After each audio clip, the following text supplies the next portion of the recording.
Tomorrow morning, the world wakes up to a nightmare beneath Yellowstone.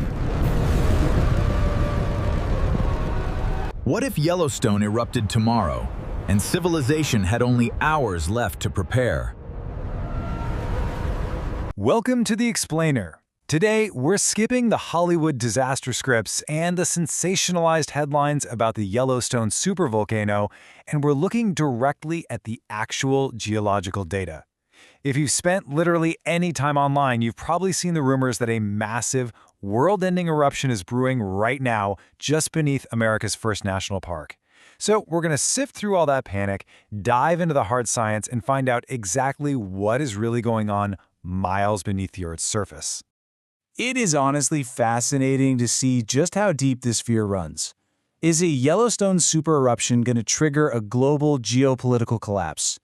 That is a very real fear expressed on a geopolitical forum, and it perfectly captures this widespread public panic that a world-ending event is imminent.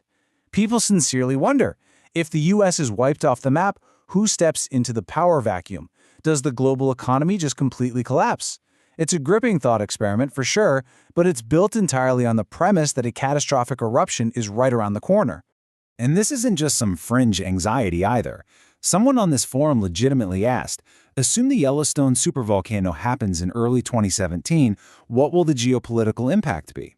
This is a fear completely fueled by alarming headlines, like the ones you see in the Times of India or going viral across social media, combined with a fundamental misunderstanding of geological timescales. The human brain just naturally fixates on the most catastrophic possible outcome, right? Now, to understand where this myth actually comes from, we really have to look deep into Yellowstone's incredibly violent past. This is a volcanic system that produced staggering caldera-forming explosions 2.1 million, 1.3 million, and 630,000 years ago. These massive events caused the underground magma chambers to literally collapse in on themselves, and that left behind the massive, overlapping, 45-mile-wide calderas that actually form the center of the park as we know it today. The sheer scale of these historic events is what truly bends the mind. Just think about this. That first eruption, 2.1 million years ago, ejected an absolutely staggering amount of material. We're talking more than 6,000 times the debris of the famous 1980 Mount St. Helens eruption. It sent a thick blanket of volcanic ash all the way to the Mississippi River Valley. When you compare Yellowstone's ancient history to a modern volcanic catastrophe, it's pretty easy to see why that supervolcano label strikes so much fear into the hearts of the public. But mechanically, Yellowstone is incredibly unique. While most volcanoes sit on the edges of tectonic plates, Yellowstone is sitting right smack in the middle of a continent. It's fueled by a static, intensely hot mantle plume, or a hotspot. But here's the catch. The hotspot itself isn't moving. The North American plate is slowly sliding southwest over it at a rate of about 1.8 inches per year. Over millions of years, this geological treadmill has left a distinct trail of ancient, extinct calderas stretching all the way back to the Oregon, Idaho, and Nevada borders. Today, that same underground engine is exactly what gives us these stunning hydrothermal features. Take the Grand Prismatic Spring, for example. Plunging 160 feet deep and stretching 370 feet across, it pumps out hundreds of gallons of scalding 160-degree water every single minute. Those vivid orange and yellow rings you see, they're actually vibrant algal mats thriving right there in the extreme heat. The very same geologic engine that caused those ancient supereruptions is just running at a different speed right now, giving us incredible natural wonders instead of continental destruction. But of course, public anxiety is really easily triggered. Back in 2018, panic spiked all over again when the steamboat geysers suddenly reawakened after 3.5 years of complete dormancy. Because of that lingering supervolcano myth, a lot of people immediately jumped to the conclusion that this reactivation was a harbinger of a massive volcanic explosion. It totally dominated the headlines, with people wildly speculating that the magma beneath the park was shifting, rising up, and getting ready to blow. Now, Steamboat is undeniably a spectacle, which honestly didn't help calm anyone's nerves. Erupting at a towering 377 feet, it is officially the tallest active geyser in the entire world. But when UC Berkeley scientists actually went in and investigated, they found that the eruption jet is fueled by a pressurized reservoir of water just 25 meters, or about 82 feet, underground. Basically, the deeper the reservoir, the higher the pressure, and the higher the geyser shoots. It had absolutely nothing to do with new magma rising up from the deep mantle. So the absolutely crucial takeaway here is that while a geyser waking up doesn't mean a magma eruption is coming, the intense subterranean heat does create real localized dangers. We're talking about hydrothermal explosions. These happen when scorching hot underground water suddenly flashes into steam because it contacts hot rock or experiences a sudden pressure drop. The steam violently expands, hurling mud, sand, and boiling water into the air with zero warning. It's a very real, measurable danger, but it's highly localized. It's certainly not going to wipe out North America.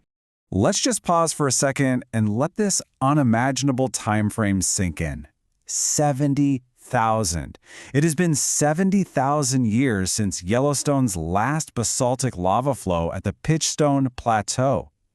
We've been talking about millions of years and hundreds of thousands of years so far. Human civilization as we know it is literally just a blip on this timeline. Except for that localized hydrothermal activity we just talked about, this massive volcanic complex has actually been remarkably quiet for 70 millennia. And here is the ultimate reality check. This completely dismantles the super eruption myth. The science is incredibly clear. For a volcano to actually erupt, it needs about 50% of its magma chamber to be liquid, molten material. But seismic mapping shows that the magma chambers beneath Yellowstone are currently maxing out at just 5 to 15% molten material. Down there, it's mostly just solid, mushy rock. That's a huge disappointment for Hollywood scriptwriters, but it's amazing news for the rest of us. The system simply does not have the fuel required to trigger an eruption. On top of that, you can rest completely easy knowing that the USGS has the park wired up with an extensive arsenal of high-tech tools, constantly monitoring the area. We are talking about a dense network of seismometers tracking every tiny tremor, GPS and tilt meters measuring literally millimeters of ground deformation, plus satellite monitoring and gas and thermal sensors. If that 15% molten magma ever started shifting toward the 50% needed for an eruption, we would not be caught by surprise. The USGS would see the warning signs decades, or more likely centuries in advance. So, rather than worrying about a world-ending supervolcano, what should we actually care about? The geological hazards that truly demand preparation are way more grounded. We're talking about those small hydrothermal explosions, which happen every few years. We also have to be prepared for earthquakes. Back in 1959, a massive magnitude 7.3 quake triggered a landslide so large it completely dammed the Madison River and formed a brand new body of water known as Quake Lake. These are the dynamic, earth-shaping events that are actually on the table during our lifetimes. As we wrap up this explainer, I want to leave you with a really fascinating shift in perspective. Scientists recently discovered that Old Faithful entirely stopped erupting for 100 years during a medieval drought, known as the medieval climate anomaly.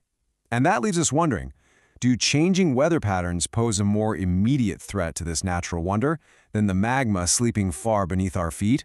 The water feeding these geysers relies heavily on snowmelt and rain. If the climate dries up, the geysers stop. It's an incredible reminder that the most immediate changes to our planet often come from the sky above, not just the fire below. So what does that mean for the future of Yellowstone's iconic landscapes? Keep questioning the headlines, and I'll catch you in the next explainer.